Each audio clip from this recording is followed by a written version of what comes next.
अब नमाज को लेकर किस तरह के बयान सामने आया प्रशासन के उसको लेकर? देखिए, पहली बात तो ये है कि आज मैं रोजा इफ्तार का कार्यक्रम जो आम आदमी पार्टी के हमारे साथियों ने संबंध में रखा था उसमें शामिल होने के लिए आया हूँ। रोहितगंज के हमारे प्रदेश अध्यक्ष हैदर भाई और तमाम साथी आज उसमें शामिल हो रहे हैं। दूसरी बात कि संभल को अनावश्यक चर्चा में लाया जा रहा है। यहाँ के लोग शांति और अमन से रहना चाहते हैं, मिलजुल के अपने त्योहार मनाना चाहते हैं, लेकिन हर त्योहार के पहले यहाँ एक माहौल खराब करने की कोशिश की जाती है, वो ठीक नहीं है। मैं अपने हिंदू भाइयों से भी मुसलमान भाइयों से भी हाथ जोड़कर विनती करूंगा, ये देश विविधता में एकता वाला देश है। विविधता में एकता भारत की विशेषता है। हम गांधी को मानने वाले देश हैं, हम बाबा साहब डॉक्टर भीमराव अंबेडकर जी को मानने वाले देश हैं, हम शहीद आजम भगत सिंह को मानने वाले देश हैं, हम गौतम बुद्ध जी के बताए हुए अहिंसा के रास्ते पे चलेंगे। आप यहाँ पे हिंसा नफरत फैला के समाज को बांटना चाहते हैं, वो हमको मंजूर नहीं।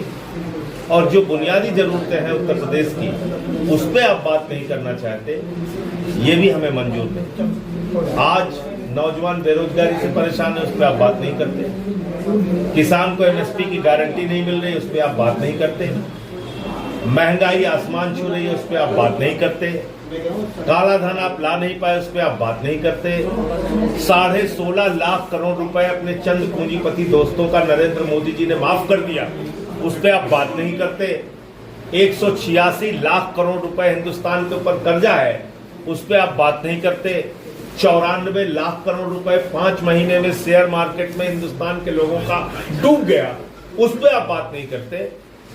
दुनिया अंतरिक्ष में पहुंच रही है, आप कब्र खोदने में लगे हुए, आप गड़े मुर्दे उखाड़ने में लगे हुए, आप मुगलों के क्रूरता का इतिहास पढ़ाना चाहते हैं, पढ़ाइए, लेकिन आप अंग्रेजों की क्रूरता का इतिहास क्यों नहीं पढ़ाना चाहते?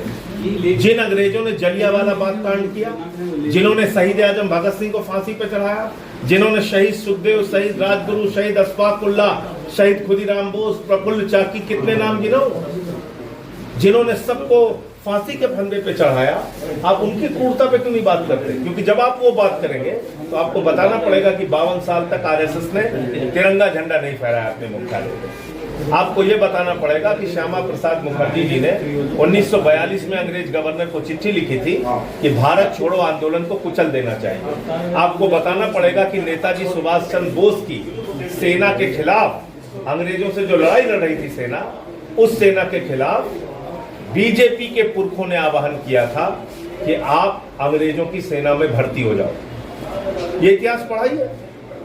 और अगर आप सब कुछ तोड़ना चाहते हैं तो तोड़िए, ताजमहल तोड़िए, लाल किला तोड़िए, दिल्ली का रेलवे स्टेशन अंग्रेजों ने बनाया उसको तोड़िए, जो जो मुगलों ने बनाया सब तोड़ डालिए।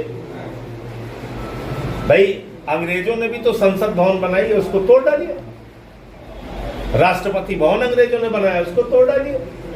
शेरशाह सूरी ने सड़कें बनाई है, उसको तोड़ डालिए। चलिए सारा काम छोड़ के, वैसे भी सारे देश में बेरोजगारी है, हम लोग फावड़ा लेके जुटते हैं, सब तोड़ते हैं चल के। इससे हासिल क्या हो जाएगा? देश को क्या मिलेगा? कितना रोजगार मिलेगा? कितनी नौकरियां मिल जाएंगी? क्या हासिल होगा हमें? सवाल इस बात का है। और इसलिए हमने तो पार्लियामेंट के अंदर भी अमित शाह जी को कहा कि अगर आप लोग इसी काम में लगना चाहते हैं तो चलिए हम सब लोग मिलकर तोड़ते हैं, सब विध्वंसक काम करते हैं देश भर में। तो ये ठीक नहीं है।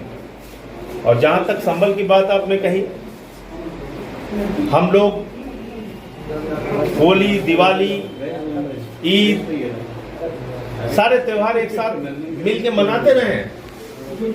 कभी कोई समस्या हो इसका मिलके समाधान करते रहे, लेकिन उसको इतना बड़ा बना देना, उसको इतना चर्चा में लाना, क्या उद्देश्य है इसके पीछे? सिर्फ अपनी राजनीतिक रोटियां सेकने का उद्देश्य है और कुछ नहीं। कोई कहता मीट की दुकान बंद कर देंगे, अरे भाई KFC बंद कर दो ना, बंद करो। बीजेपी वालों के जितने रेस्टोरेंट हैं जिनके यहाँ मीट, मुर्गा, मछली सब मिलता है, और बीफ बेचने वाली कंपनियों से चंदा लेती है बीजेपी। क्या ये सच्चाई नहीं है? क्या ये हकीकत नहीं है? तो भारतीय जनता पार्टी को कम से कम, एक तरफ मोदी जी कह रहे हम सौगातें मोदी बांटेंगे 32 लाख मुसलमानों को, जिसमें बीजेपी के कार्यकर्ता सेवैयां बांटेंगे, ईद के त्योहार के लिए जो जरूरी होता है उसको सौगात के रूप में बांटेंगे, मोदी जी की सौगात के रूप में। एक तरफ आरएसएस इफ्तार पार्टी कर रही है, चिराग पासवान जी, चंद्रबाबू नायडू जी, नीतीश कुमार जी, देवेंद्र फडणवीस जी और हमारी मुख्यमंत्री दिल्ली की रेखा गुप्ता जी हज कमेटी के इफ्तार पार्टी में गई थी, किरण रिजिजू गए। एक तरफ तो आप लोग इस तरीके का और सौगातें मोदी बांटने का काम कर रहे हैं।